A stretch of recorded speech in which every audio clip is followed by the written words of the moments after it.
Well, hello everybody, and thank you for taking the time to join us today.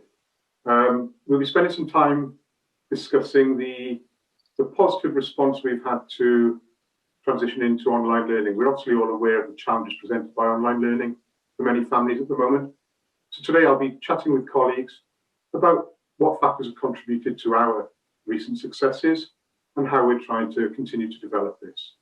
Across all of our year groups, we've tried to maintain a balance between synchronous and asynchronous learning. We've got online teaching happening for every lesson. And I suppose we'll start with speaking with Claire, one of our colleagues from the PYP team, to see how this is turning out in the primary years. Claire. Thank you.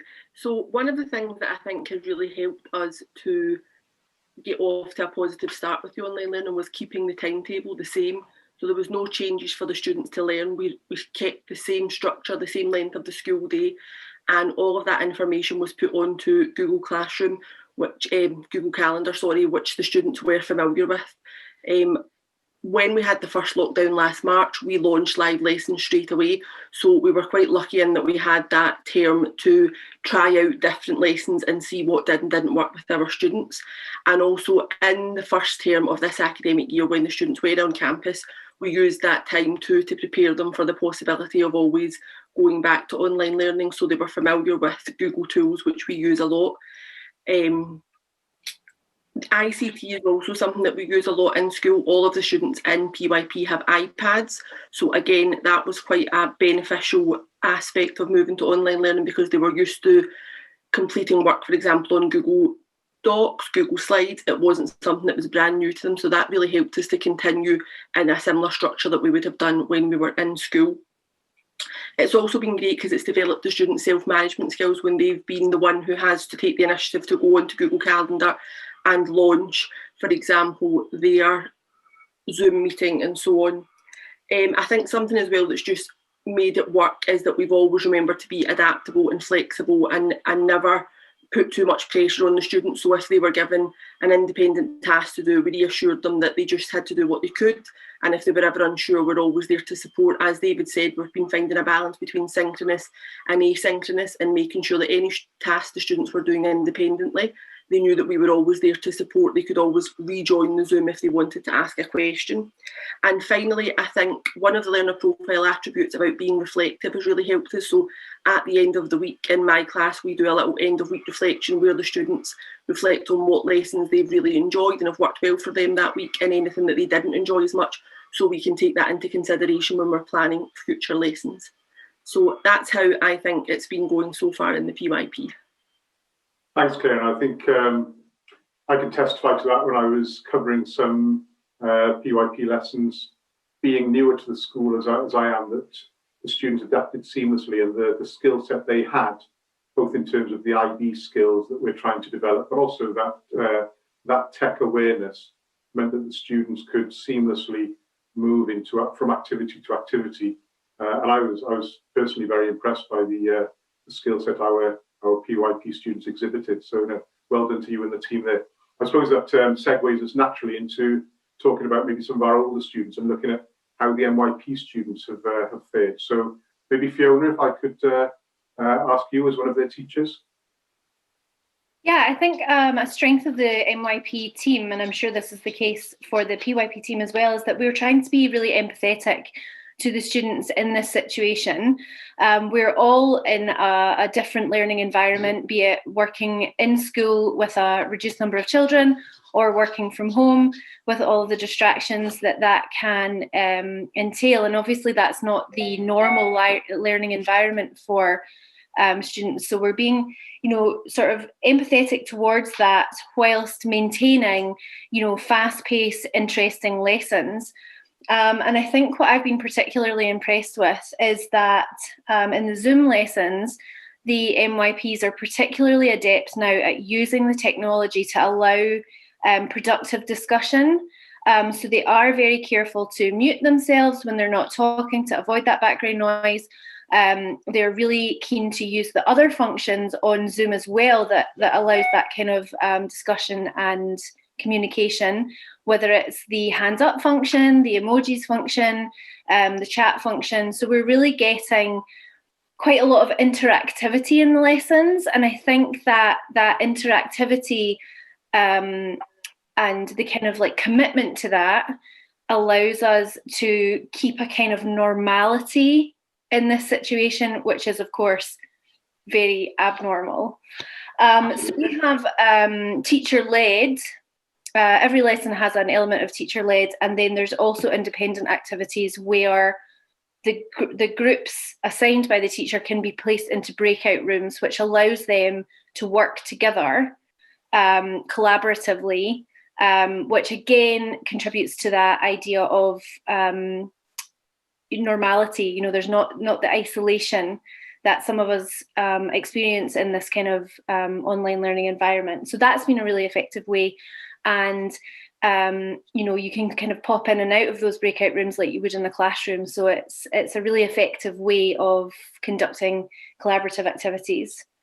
And I would just say, you know, we're sort of on a daily basis between colleagues discussing what is going well, what needs tweaked, who needs help, who needs support. So it's kind of an ongoing collaborative process amongst us as teachers as well.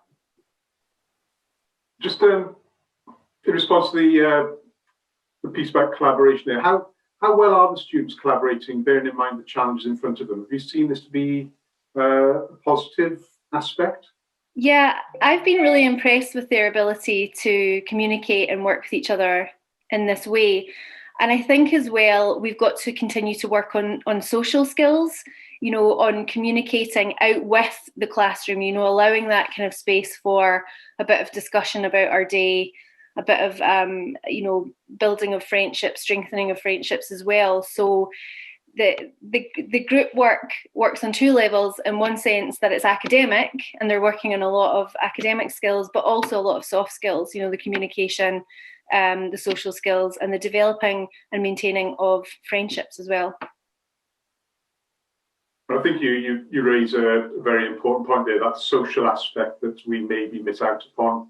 And you mentioned right at the start there, you used the word empathy, and I suppose it leads us into that focus upon student welfare and student care, because at this time we're mindful of how critical that is. And Niall, you joined us, I mean, as well as being a PE teacher in both PYP and NYP, so having this overview of all students in the school, but you also lead us in pastoral care matters. And how have the students adapted, and what features have you seen here, and how have we gone about addressing some of the concerns that have arisen?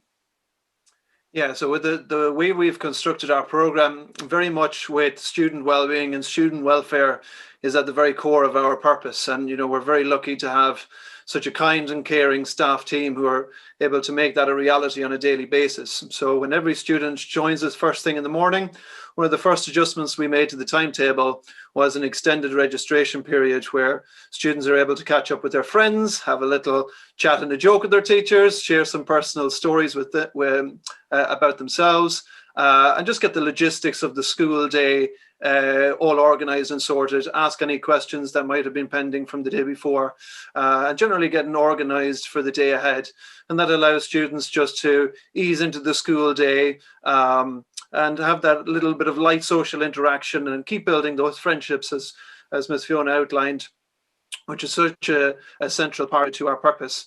The other thing is we've obviously utilised a lot of the technology with the Zoom classes, with our Google Calendar, with our Google Classroom, but there is also a nice balance to that in that we've created a number of different events outside of the regular timetable, such as we're having a digital detox day, where the students are going to have opportunities to express themselves and use their creativity skills in a different way, looking at different tasks across different subject areas, and then presenting their learning again with their peers on the following day. So just having a little bit of a break from screen time to look after well-being is something us adults need to look at as well, of course.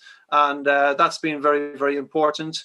And we've just completed our studies of Children's Mental Health Week, where we did a number of activities each morning, where we looked at personal expression, creativity, and all centered around the wider umbrella of student well-being and student welfare.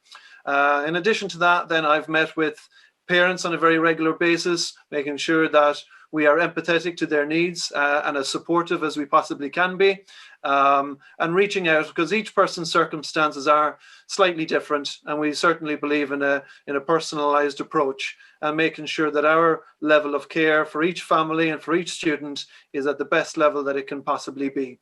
And that requires us to be a little bit flexible and adaptable, a little bit, show empathy at different times, but working together with that strong core value of care and responsibility, we've been able to put together a program that has been able to work out for both parties, striking that nice balance between student welfare and student well-being, while continuing our learning and following the curriculum in as comprehensive a manner as we possibly can. If I can, thanks, Allan. If I can bring you back to curriculum and your particular curricular responsibility, because we all know that there's a lot of talk during lockdown and during these times about physical well-being as well, and how students adapt into PE in an online environment, and how you mentioned creativity. How creative are we being there?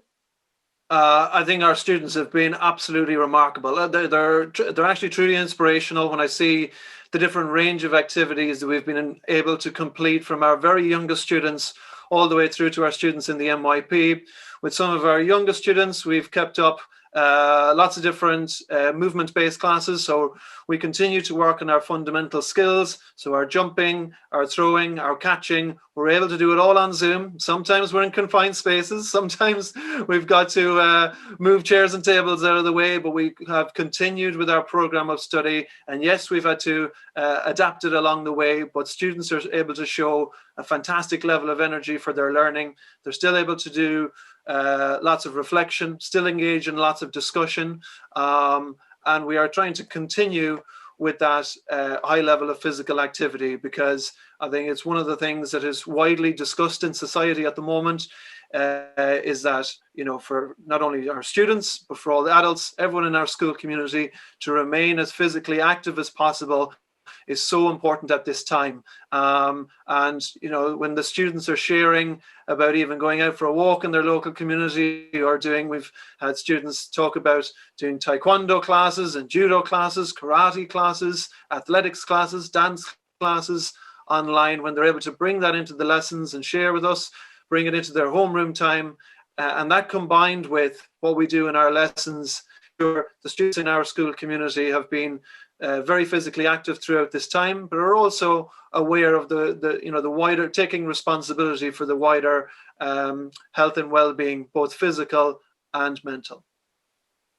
Well, I know in only a couple of hours we'll all be joining you for our whole school online yogas, which I'm excited about. Although I'm not as flexible as I used to be, so we look forward to that. Thank you, Niall. That's wonderful oversight of the welfare guidance we're putting in place, but also how that connects with the curriculum. Another colleague who works across both PYP and MYP, but is based on site looking after some of our key worker families, is Miss Munira. So Miss Munira, can I invite you to comment on the experience you see the students, because you're actually working with them face to face in most instances? Yes, absolutely. And just to build on what my colleagues have said in primary by Miss Claire and Fiona in MYP, and also Mr. Niall, definitely our learning experience is focused on inquiry-based approach. So that helps to maintain that academic support that students need at this time. A lot of our setting that had been transferred to home learning remained as close to the classroom setting as possible. We utilize a lot of the tools. Google Classrooms were a huge help for us. The way it's structured is replicating the areas of learning for the students. Students were able to post their feedback, same from the teachers, the assessment, to follow on the assessment tasks, checks on the rubrics. Our students are given opportunities to develop their skills, all of them, for example, like research, thinking, communication, self-management, social skills, even social emotional skills is also very important. Through the process of learning, when they work with the project-based assessments and tasks, that helps them improve tremendously. And they can conduct interviews, they can involve their family members, even community. members to help them and guide them through the process. So it's, even though, yes, lessons are directed by the teachers, they're guided. However, a lot of the things students are encouraged to do independently too, to involve their critical thinking and thinking skills. We have also been involving a lot of the guest speakers who would share the knowledge in various areas. We try to bring element of fun as well in our learning. So we try to involve our students in various national activities. We've been part of the First Minister's Reading Challenge. We encourage our students to look into other aspects of work. Whenever there is opportunity to bring them together, our schools, we do so. Even assemblies, there's something that changed, just that we are handling it on Zoom platform. And yes, the ICT skills have been a great aid for our learning. It's not, of course, it cannot dismiss the importance of one-to-one teaching. However, it contributes greatly if you use it rightly in our teaching practices. Students are improving in the use of the programs. Yes, Google platforms, also key elements of Microsoft Word, publications, Excel. They also use a lot of applications on their iPads.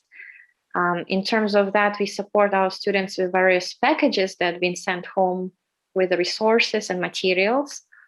All our students have access to some sort of the tool, whether it's iPad or laptop.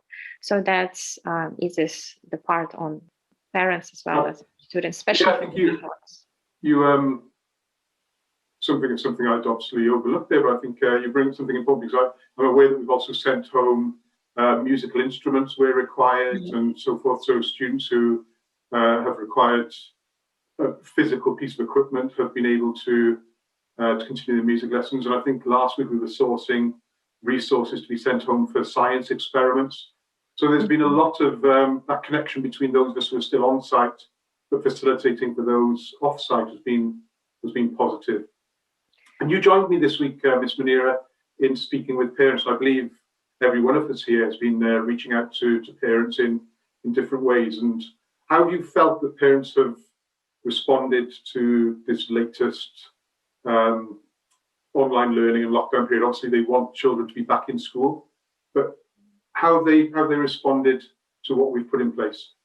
Our parents are very appreciative of the work we've been doing on our side, how we support the students. So that was very pleasant to hear and see, because the two key words that we've been mentioning to everyone is flexibility and also patience.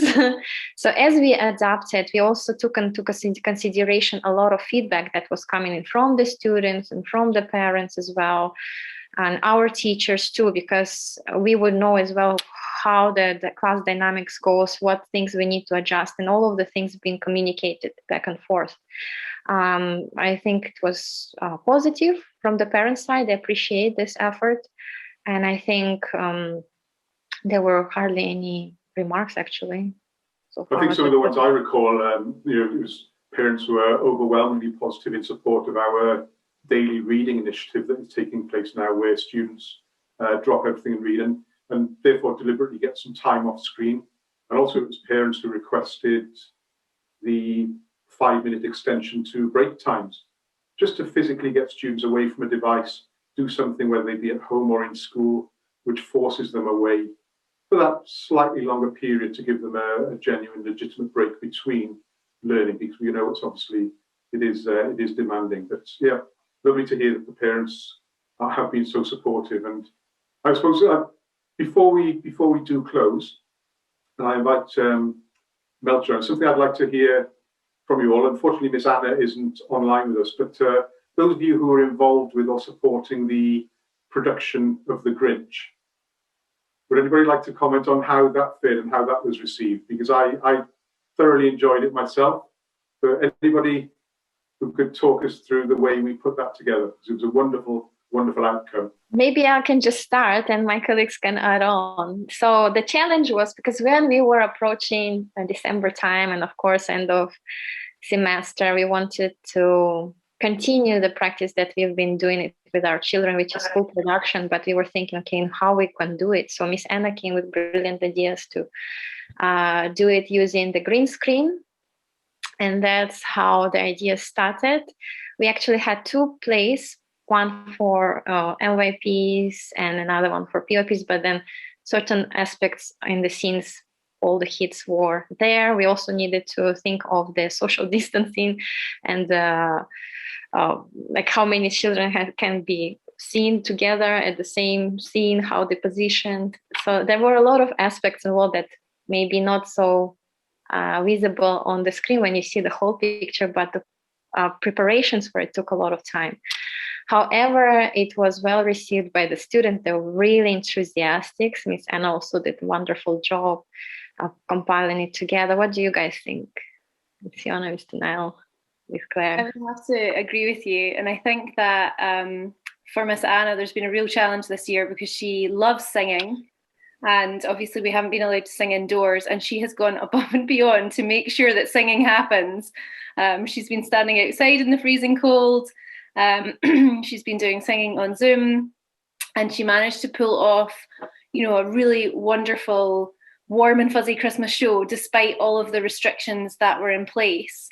And I think it's got to be remembered that obviously theatre is such an integral part of school. Musical performance, participation in drama and music is incredibly important, and all of our students got the opportunity to be involved in drama and music despite many restrictions. So I think it was a really great experience, and I think despite the hours and hours and hours and hours of editing, Miss Anna would also say that it was a great success, and she was really happy with it.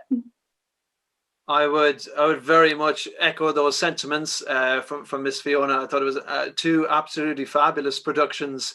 Very, very challenging circumstances, as outlined previously, but the resilience of our staff members, with Mr. Ben helping out from the technology side, with Miss Anna leading the more drama and the musical side. We were given a treat at the end of a long and challenging term, being able to sit down with our families safely in our homes. Watching those 2 productions was one of the most heartwarming things that I've ever experienced within my time in education. Such was, the scale of the challenges involved, and a huge credit to the students who, many of whom had to learn a huge amount of lines and where to be on stage, where not to be, when to come on, when to come off, etc. But they performed so incredibly well. Each and every student was able to make such a valuable contribution to productions that were of the very, very best quality, and very, very warmly received by parents and everybody in the community, and certainly made me very, very, very proud to be a member of the staff team. And as I say, huge credit to Miss Anna and to Mr. Ben, who tied it all together, made it a reality.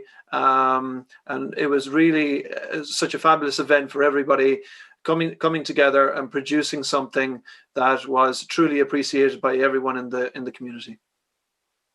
I think that word you used there, the community, and the fact that we had all people pulling together for the success of this, it really encapsulates where we're at. And I think, in a nutshell, it'd be a lovely way to close this discussion, because we focused on the academic, the curriculum continuity, but also the welfare support, the creativity that we're trying to build in, because ultimately that creativity and that socialization, they're all fundamental parts of what education is. And as Fiona rightly said, the place for theatre, the place for performance, and as you mentioned, Niall, the place for activity, we need to make sure that they're as strongly embedded within our school at this difficult time as is the traditional curriculum. And I think testimony to yourselves, were really well done for achieving that across all phases of the school, from the youngest to our oldest students. So I'd just like to thank you all for joining me today to hear about the success stories we have through this period and the ongoing developments that we're considering. Although I'm sure, if you're like me, you can't wait to get back onto campus and resume normality at our school. So final words from me is to thank everybody, and just to introduce Mel from our admissions team, who's also joined us. Mel, if you'd just like to say a few pieces of information to close. Thanks, Yeah, Mel. I mean, thinking about a change of schools for you as a whole family at the best of times is very difficult, but with all the added restrictions imposed by COVID, it just further complicates your decision-making process. And, you know, it's frustrating for me because there's no better way to explore our school than you coming in as a family, but currently that's just not possible. So what we're aiming to do as an admissions team is to give you a similar experience via our virtual meet and greet, portraying the personality and the ethos of our school just digitally. It's very difficult to do, but we have been quite successful in recruiting new families this way, even during the first lockdown. And we've also got children enrolled for 2023. So, you know, our vision is out there. People are engaging with us. On our normal visits, you would have also met all of these wonderful teachers, the students, our parents, and David. The only difference now is you get to meet them virtually and sometimes on separate occasions. I mean, Claire has literally just gone off to meet a virtual family right now. So these are the strange times that we're working in. Our admissions team have been actively reaching out not only to new potential families, but also to our current parents. So we're hosting virtual coffee mornings. Me and David and admissions are running weekly workshops to support parents and their understanding of the school's priorities and objectives. So, I mean, what to do next is just reach out to us, have a virtual chat with us, and let's take your Fairview journey from there. Thank you, Mel. So from me, it's goodbye and thank you. And I hope this showcased something that we're doing well during this challenging lockdown period. Thank you all. Take care. Stay safe.